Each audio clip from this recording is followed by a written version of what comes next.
देव भगवान की जय। प्यारे कृष्ण कन्हैया लाल की जय। श्री लिंग महापुराण पूर्व भाग चल रहा है और आज है 11वां अध्याय। श्वेत लोहित कल्प में शिव स्वरूप भगवान सद्योजात का प्रादुर्भाव तथा उनकी महिमा। श्री ऋषिगण बोले, हे सूत जी, ब्रह्मा जी ने सद्योजात, वामदेव, तत्पुरुष, अघोर तथा ईशान संज्ञक सनातन पुरुषोत्तम महेश्वर शिव को किस प्रकार देखा, आप हमें यथावत रूप से यह बताने की कृपा कीजिए। सूत जी बोले, 29वां कल्प श्वेत लोहित नाम से जाना जाता है। उस कल्प में जब ब्रह्मा जी समाधिस्थ होकर परमेश्वर का ध्यान कर रहे थे, उसी समय शिखाधारी श्वेत लोहित वर्ण वाला एक कुमार प्रकट हुआ। उन सद्योजात कुमार को देखकर सर्वतोमुख श्रीमान ब्रह्मा जी उन्हीं ब्रह्म रूपी महात्मा परमेश्वर को हृदय में धारण करके ध्यान योग में तत्पर हो गए। पुनः ध्यान योग से उन्हें साक्षात परमेश्वर जानकर प्रणाम किया। ब्रह्मा जी ने उन सद्योजात कुमार को परात्पर ब्रह्म कल्पित कर लिया। तत्पश्चात उन सद्योजात ब्रह्म के समीप ही सुनंद, नंदन, विश्वनंद तथा उपनंदन नामक श्वेत वर्ण वाले 4 महायशस्वी शिष्य प्रकट हुए। वे महात्मा शिष्य उन सद्योजात ब्रह्म की सेवा में सर्वदा तत्पर रहते थे। उनके आगे श्वेत वर्ण की आभा वाले श्वेत नामक एक महातेजस्वी मुनि उत्पन्न हुए। उन सद्योजात से उत्पन्न होने के कारण उन मुनि का नाम हर भी है। वहाँ पर वे सभी मुनि परम भक्ति से शाश्वत ब्रह्मरूप उन सद्योजात महेश्वर की स्तुति करते हुए उनके शरणागत हुए। अतएव हे द्विजो, जो प्राणी प्राणायाम परायण होकर ब्रह्म तत्पर चित्त से उन विश्वेश्वर देव के शरणागत होते हैं, वे सभी पापों से मुक्त विमल आत्मा वाले तथा ब्रह्म ज्ञानी हो जाते हैं और अंत में विष्णु लोक को भी पार करके रुद्र लोक को चले जाते हैं। बोलो वृंदावन बिहारी लाल की जय। 12वां अध्याय। रक्त कल्प में शिव स्वरूप भगवान वामदेव का प्रादुर्भाव तथा उनकी महिमा। सूत जी बोले, 30वां कल्प रक्त कल्प के नाम से प्रसिद्ध है। महान तेजस्वी ब्रह्मा ने उस कल्प में रक्त वर्ण धारण किया था। पुत्र की कामना से ध्यानरत परमेष्ठी ब्रह्मा जी के समक्ष एक महातेजस्वी तथा प्रतापी कुमार प्रकट हुआ। वह रक्तवर्ण के भूषण, रक्तवर्ण की माला तथा रक्तवर्ण के वस्त्र धारण किए हुए था तथा उसके नेत्र भी रक्तवर्ण के थे। लाल वस्त्र धारण किए उस महात्मा कुमार को देखकर ब्रह्मा जी ने परम ध्यान योग से यह जान लिया कि वह कुमार तो साक्षात देवेश्वर है। उन्हें प्रणाम करके आत्मजित भगवान ब्रह्मा ने वामदेव संज्ञक उन परमेश्वर को साक्षात ब्रह्म स्वरूप कल्पित किया। तत्पश्चात ब्रह्मा जी के द्वारा अनेक विध स्तुति किए जाने पर प्रसन्न हृदय परमेश्वर महादेव ने उन पितामह से यह कहा, हे पितामह, पुत्र की कामना से ध्यान परायण आपने मेरा दर्शन प्राप्त किया और परम भक्ति से ब्रह्म अर्थात वामदेवाय मंत्र पूर्व में लगाकर अनेक स्तुतियों से मेरा स्तवन किया। अतएव आप प्रयत्न पूर्वक ध्यान बल का आश्रय लेकर कल्प कल्प में मुझ सर्वश्रेष्ठ तथा लोक के आधार स्वरूप परमेश्वर को भली भांति जानेंगे। इसके अनंतर ब्रह्मा जी के विरजा, विवाहु, विशोक तथा विश्वभावन नाम वाले 4 और कुमार हुए। वे सभी कुमार महान विशुद्ध आत्मा वाले तथा ब्रह्म तेज से संपन्न थे। वे सभी कुमार ब्रह्मनिष्ठ, ब्रह्मा तुल्य, वीर तथा अध्यवसायी थे। वे रक्तवर्ण के वस्त्र तथा रक्तवर्ण की माला से विभूषित थे। उनके शरीर में लाल कुमकुम तथा लाल भस्म लगा हुआ था।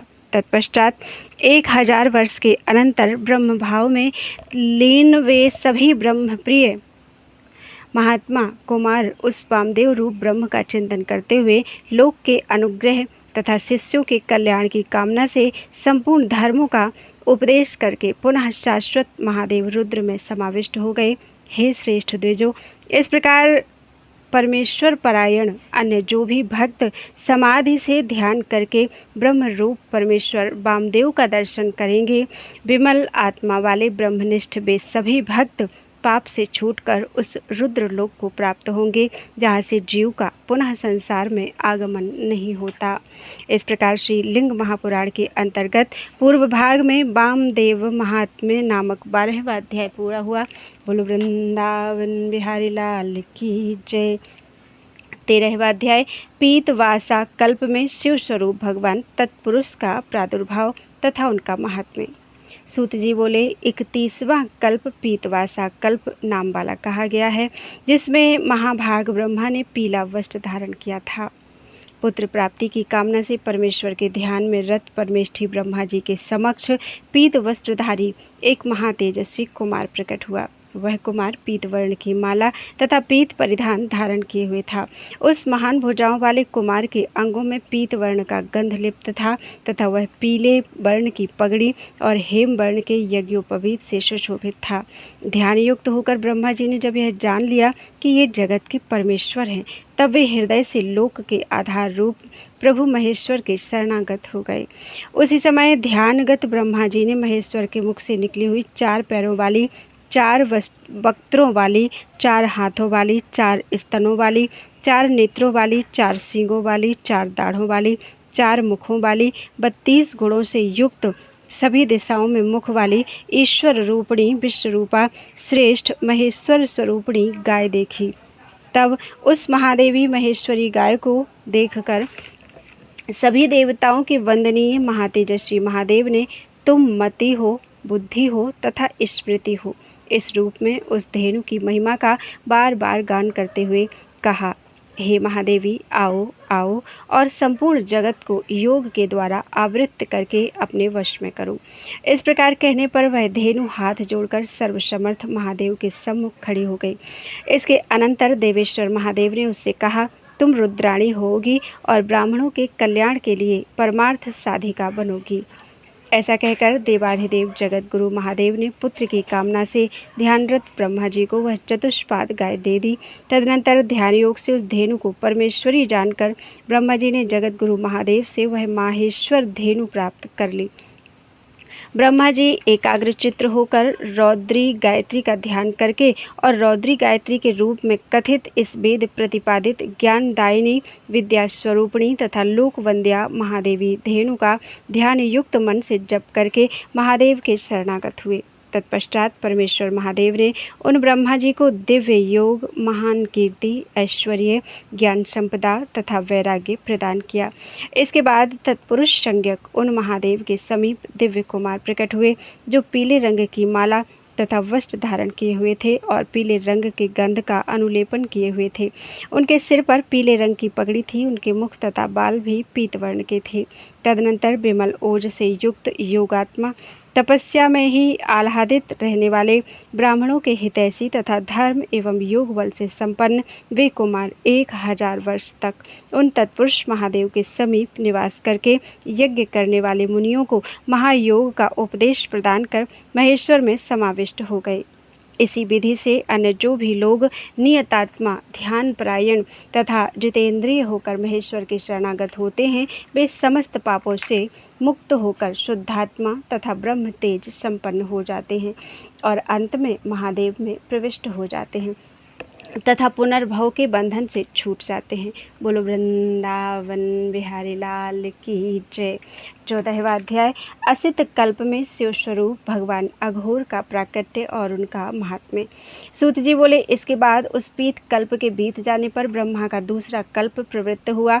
वह असित कल्प नाम वाला था। 1000 दिव्य वर्षों तक जब सर्वत्र जल ही जल व्याप्त रहा, तब ब्रह्मा जी अत्यंत दुखित होकर प्रजा सृष्टि की इच्छा से विचार मग्न हो गए। इस प्रकार चिंतन मगन होकर पुत्र की कामना से ध्यान कर रहे प्रभु ब्रह्मा का वर्ण काला हो गया।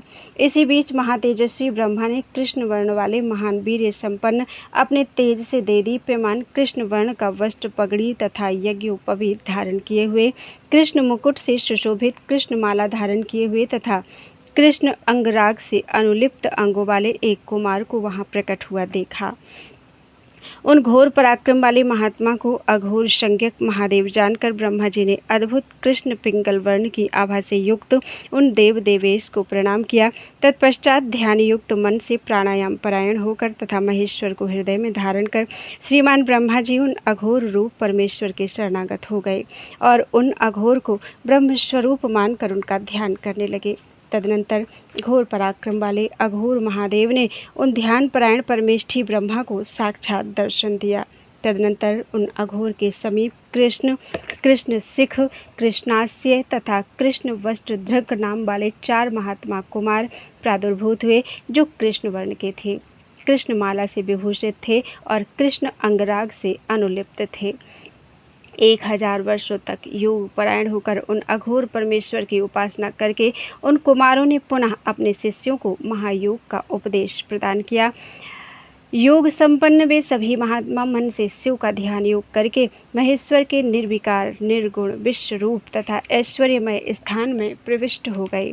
इसी प्रकार और भी अन्य जो मनीषी इस योग के द्वारा महादेव का ध्यान करते हैं, वे अविनाशी भगवान रुद्र के दिव्य लोक को प्राप्त होते हैं। इस प्रकार श्री लिंग महापुराण के अंतर्गत पूर्व भाग में अघोरोत्पत्ति वर्णन नामक 14वां अध्याय पूरा हुआ। बोलो वृंदावन बिहारी लाल की जय। तदीयं वस्तु गोविंदम तुभ्यमेव समर्पयेत्।